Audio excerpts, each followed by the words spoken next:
is in health promotion. So I worked in that space and working in communities and in policy development.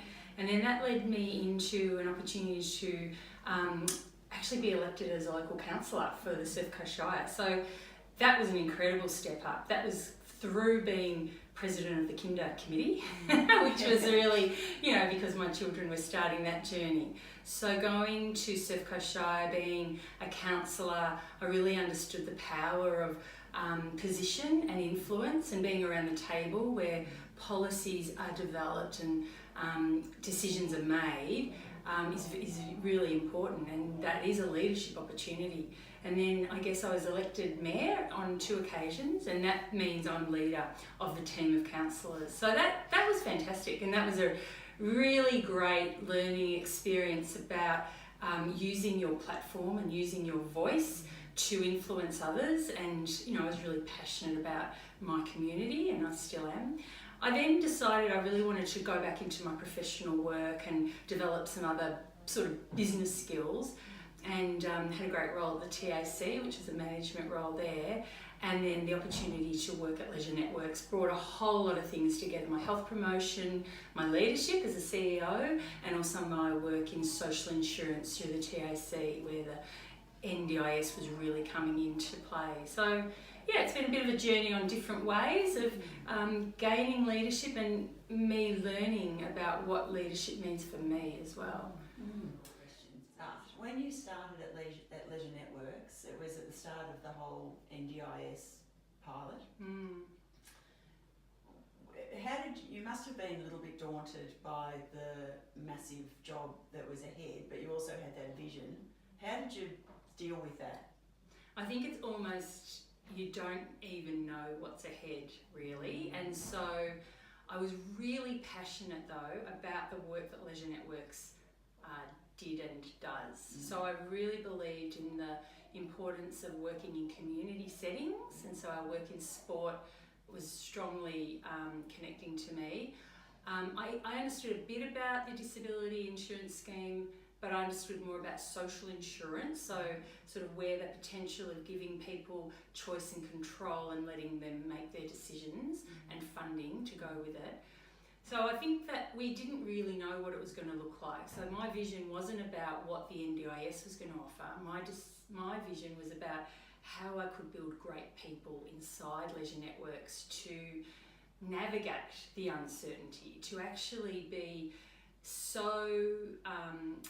a high performing, strong culture, really, awesome team that could manage what was ahead, even though we didn't really know what was ahead. So that was where I really focused internally around building our skills and our leadership skills in the organisation.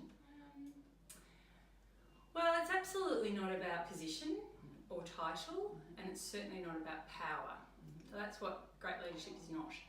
I think there are really important elements of people, in all of us actually, who have that interest in serving others and making others better.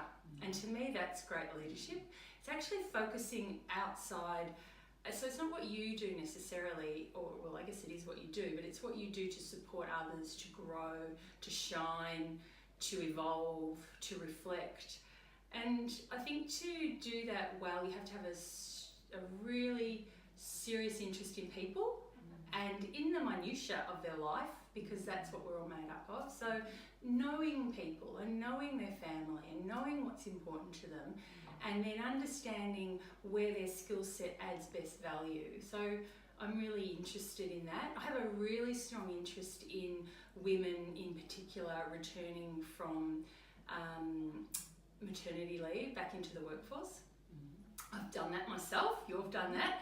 It's often a time when you lack confidence and you need someone to understand that the world is really big and you've got children now and you've got priorities that have changed, but you still want to be a contributing professional person in a role that is makes a difference. And so for me, the leadership that I seek to, aspire to, I guess, is to really ensure people realise their potential. And so knowing people, caring about people, compassion and empathy, they're very important values. I don't think it's about the type A strategy-driven, ego. It's not about that to me. It's actually about really connecting with people and understanding how you can bring the best out of them. And I think it's also about, and the other thing that I have here, and I'm so lucky, is being really truly committed to the light on the hill, the vision of where we're going as an organisation. And so for me to be able to convey to our team the amazing opportunities we have as Leisure Networks grows and help everyone kind of get on that same journey. So really being able to communicate that and connect people with, the strategy, but in a way that, really is about their heart, not only about their head. Or if you were just helping someone become a better leader, what would you say to them, or what direction would you send them? Oh wow, that's a really hard question, Yeah, isn't it? It's hard to give advice to others. But I think the world needs more compassionate leaders and people who are willing to be guided by a set of really clear values. So one of the things I learned on council was that you're making decisions for a community and there are multiple viewpoints. And everyone believes that they're the right viewpoint or perspective on an issue. But you have to make a decision. You can't sit on the fence. And so really, really early on, I had to define quite clearly my values around how I would make a decision. What are the things that I would use as my framework so that when I went to bed at night, I could say that actually I was true to myself, I was true to my values, and not everyone's going to like that decision, but I think for me it summarises who I am and the essence of who I am. And I think leaders are the same. You really have to be guided by the leadership style that best fits for you. So it's about authenticity. So it's about knowing yourself, know who you are. So I think to be a great leader, you need to know yourself and maybe know your values and what it is that guides you.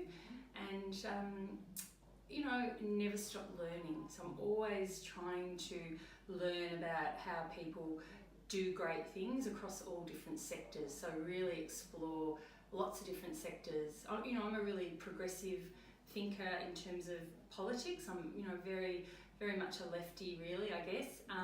But I'm often looking now at what Trump's doing and what's happening in America and in the UK because I want to understand what's going on there so that I can understand and challenge myself and just be exposed to things, and it kind of consolidates some really clear set of values for who you are, how you live your life. And I think that just comes down to being really authentic.